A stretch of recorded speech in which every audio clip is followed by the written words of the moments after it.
Hi, I'm Elaine Harding. Welcome to my blog at stampwithelaine.com. Today I have a fancy fold card for you. This is the tri-fold shutter card using the Seascape bundle. This is the stamp set and these are the dies. These dies are a little unusual because even though they are intricate, they don't cut all the way through. And the reason behind that is so that you can pop it over coloured cardstock and you'd see the detail there. But should you choose to use them as separate elements, there are 4 pinch points here to attach it to the main cardstock. And you can release it by cutting through here, here,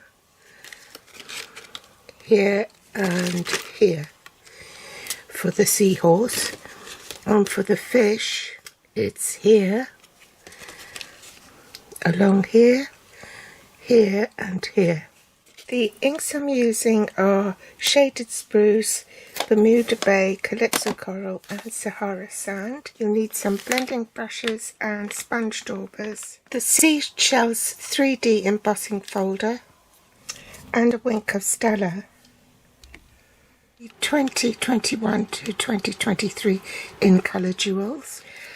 I also need a tiny bit of this lovely paper, and it's from the Expressions in Ink Specialty Designer Series paper.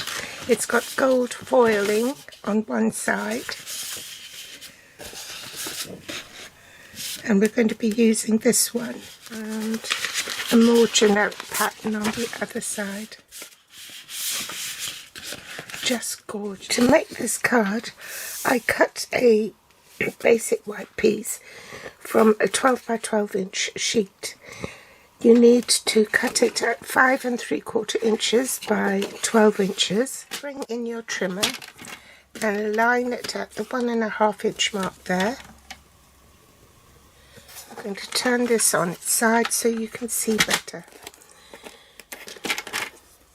So align it at the 1.5 inches to the right of the cutting groove. Pop your cutting blade at the 2 inch mark and cut down to 10 inches. Lift the blade and slide the cardstock so that you align it at the 1.5 inches to the left of the cutting groove to cut the other side. So that's 10 inches down here, and cut it up to 2 inches up here. Now bring in the scoreboard, and you need to partially score at the 2 inch mark, so 2 inch down to the top of the cut line here. At 2 inches, score from the bottom up to the cut line there. Okay, do the same at 10 inches. Partially score, and from the bottom up at 10 inches to the cut line, and then all the way down at 4 inches and all the way down at 8 inches. So here's my template. So you want a mountain fold on this first score line and a mountain fold on the middle section here. These two are valley folds. The next one is mountain fold on the outer corners and a valley fold in the inner corner. And then when you close it, it should look like that. And fold it flat and it will fit inside an ordinary envelope. Reinforce the score lines. And when you stand it up, you see that it looks like this. So the top and bottom are opposite to the middle, and that's what gives you this tri-fold shutter card. Let's run through the cardstock you'll need. There are 4 pieces of Shaded Spruce which you need to cut at 1 7/8 by 1 3/8, and these are for the short panels here. So since I've got them out, we might as well glue them to the cardstock. need 2 pieces of shaded spruce for this section here and the bottom section here, and these measure 3 7/8 by 1 3/8. Then you have this section here, the middle center, and that measures 3 7/8 by 2 1/8.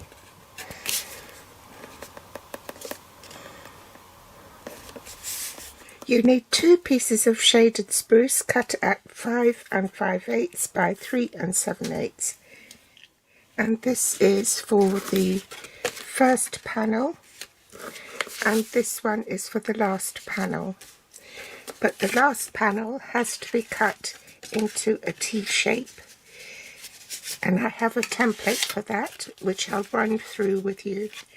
Now, although this piece goes on whole, like it does here, you have to remember not to put glue on this portion. You have to put it on your front panel, the T-bar.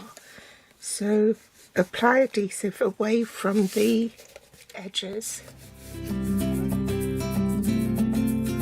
So here's my template for this mat layer. So basically you have to align the cardstock at the 2-inch mark. I'm going to turn my trimmer on its side, otherwise you can't see. So aligned at 2 inches at the top, and cut from 1 1/2 inches up to the top.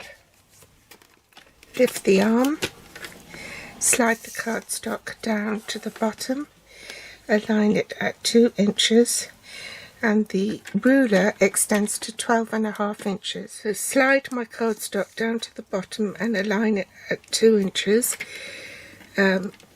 Position my cutting blade at 11 inches and cut down to the bottom.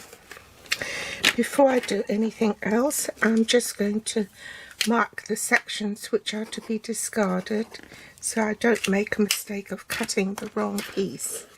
Then rotate the cardstock anti-clockwise, use the cut line as a marker, align it at 1 1/2 inches, align your blade at the cut line here, cut down, and do the same for this side, align at 1 1/2 inches, find the cut line there, and cut. You may want to snip it off if you haven't quite got to the end to release it. Then you can glue that onto your shutter cards. Then you need 2 pieces cut at 5 1/2 by 3 3/4, and that's for the second mat layer. Last panel needs to be cut down as well. Let's do that. So you align this at 2 inches and cut from 1 1/2 up to the top. Slide it down to the bottom, align it at 2 inches and cut 1 1/2 inches in. So that's 12 1/2, and 1 1/2 is at 11. So pop your blade at 11 and cut down to the bottom. Lift your trimmer up, and it's these bits that you don't want. So turn your cardstock anti-clockwise and cut from the marker there. Put your blade up, align it at 1 1/2 inches. Cut from the marker there down to the bottom, or you can just use a pair of scissors and cut from the bottom up to that marker there. Bring that back, and that should be a perfect fit. But we need to do a bit of stamping first, so don't glue it on yet. For this basic white piece, you need to emboss it with the Seashells 3D embossing folder, and your sandwich is a little different. You don't need the thin die adapter. You just use the basic platform and the grey platform, like so, and then run it through the machine. So glue this piece on. So you need some Calypso coral cardstock. I've die cut 2 corals, and this die will cut 2 fishes at the same time. So I've cut those in shaded spruce and one of the seahorses. I want some backing on the seahorse. Around this I made a template for the seahorse, and what I did was, just after I die cut it, I put that on top of another piece of cardstock, traced round it, and made this template. So I'm going to trace round that onto shaded spruce cardstock, and you'll see there's a faint outline. So I'm going to cut that out, and I'm going to cut inside the pencil line.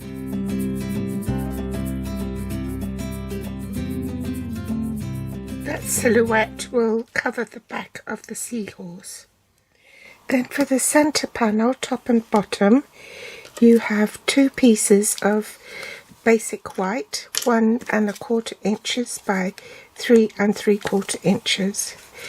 I added these because it didn't show up the designer series paper just like that, so this made it pop a bit more.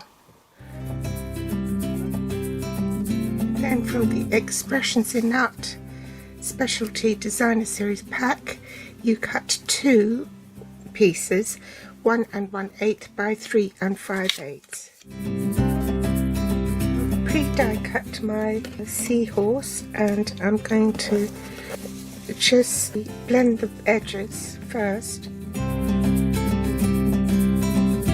changing ink and going over the middle with Bermuda Bay, lastly with a touch of Calypso coral. Next I'm bringing in my wing Stella, and I'm going to just go over the pre-die cut fishes with the wing Stella, and the same with the background.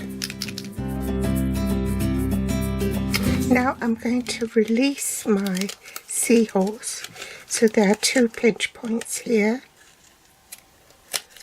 and here on the front, and 2 between the fins or the spikes, just here and here.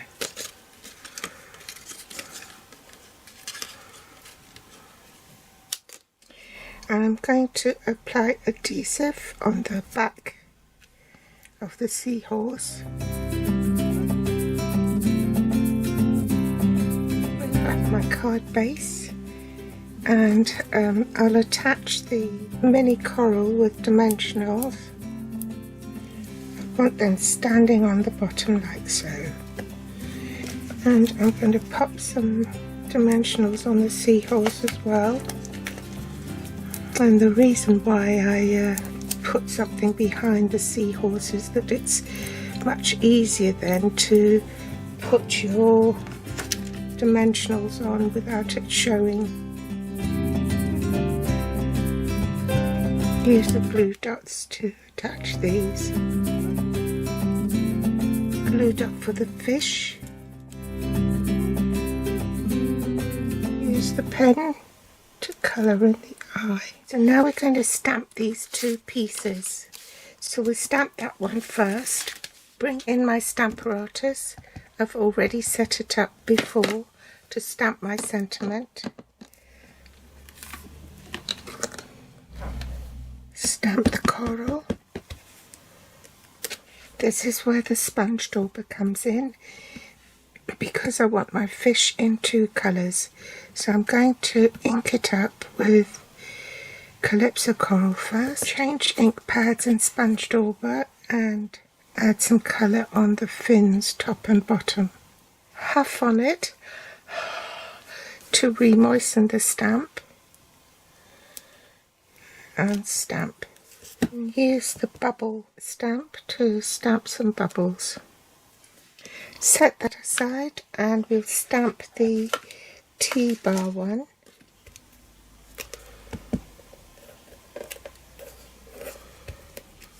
Followed by the seaweed.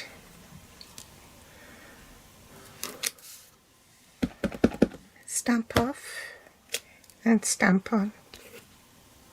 Next we'll stamp the shoal of fishes, and by stamping off once your second generation will come out lighter. Changing pads. Bring back our shutter card and we can then glue these pieces on.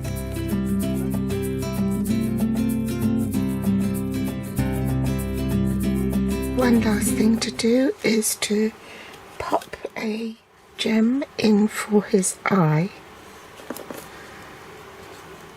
There's your shutter card completed. I hope you've enjoyed today's tutorial. Thanks for joining me today. All the supplies are listed below this video in the Show More section.